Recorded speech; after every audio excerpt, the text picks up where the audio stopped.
Hello, in this video we will gonna talk about the case presented in this Hito Evaluativo with my group conformed of Paulette Vázquez, Javier Apino, and me, Yetzabe Gomez.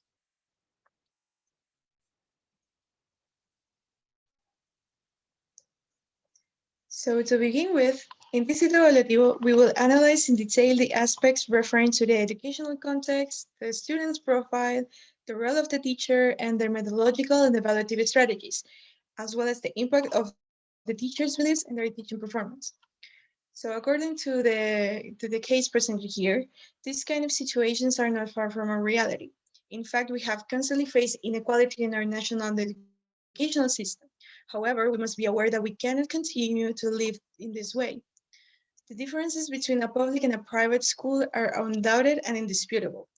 The case, in particular, takes place in a school of municipal dependence in the Biobío region, with the students coming from social and cultural deprived contexts, from families with low educational levels, many of which receive help and benefits from the government. On the other hand, if we situate into a private school, they will not have the same issues about their living. They will have much more opportunities to learn English. For example, in some private schools, the only language they use is English, not just as a subject, but as a way of communicating on a daily basis at school. In relation to the profile students, most of them have a relationship with the educational context of where they're studying and their way of living, as in the case mentioned before, where their families have low educational levels and they receive help and benefits from the government. They claim that because of the way of life that they have, they do not have the same opportunities to continue studying as well as others. However, it is at this specific moment where the role of the teachers came to try to make an effort to change the system and at the same time motivate them to continue studying and learning.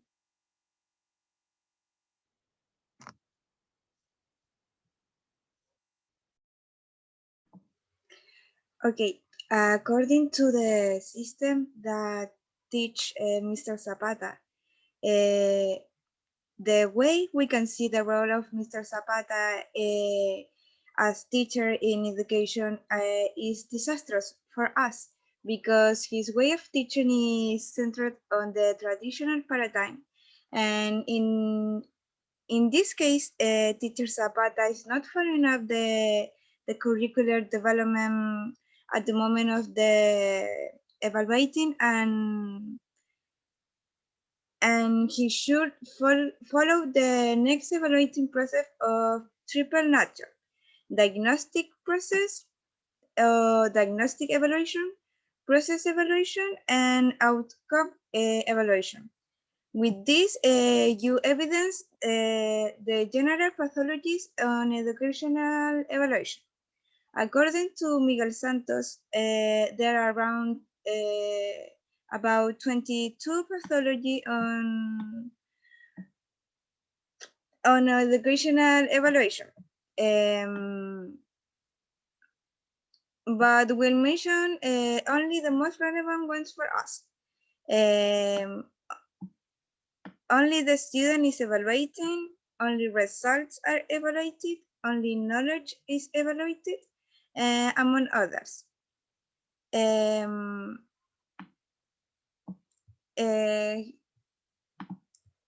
Here is where, as future teachers, we must transit from an evaluation to students to an evaluation with the students. The teacher in this case have a big role because he doesn't implement the 4 basic skills: listening, speaking, and reading and writing. That is a big problem because at the moment of teaching and evaluating students, he only proposed as method the chairs, even though in Chile has been issued the decree 6718, which according to our criteria is the one our Mr. Zapata should implement. But what is the decree 6718? Is a sector of action is mentioned so that both education professional and students can obtain and interpret information about learning in order to make timely decisions that support progress and provide feedback on the teaching process. And the reason that we choose this degree is because its main focus is to move forward to a better pedagogical use of evaluation, feedback, and reduce the repetition of courses by giving students a better accompaniment.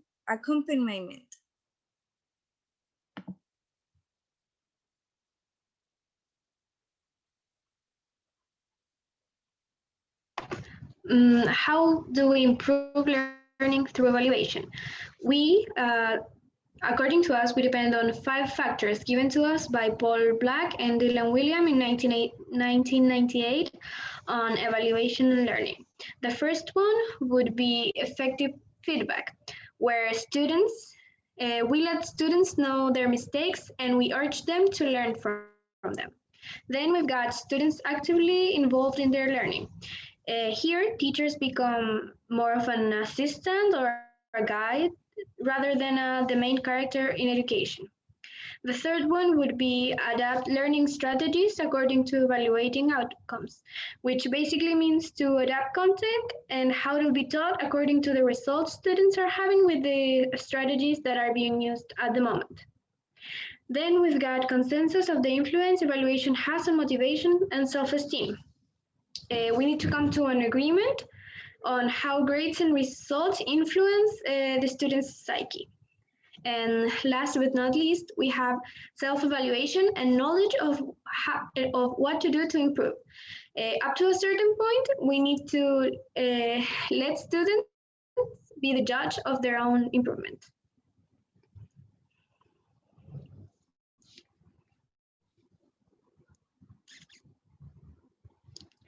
Then we have the impact of the beliefs of the teacher on his performance.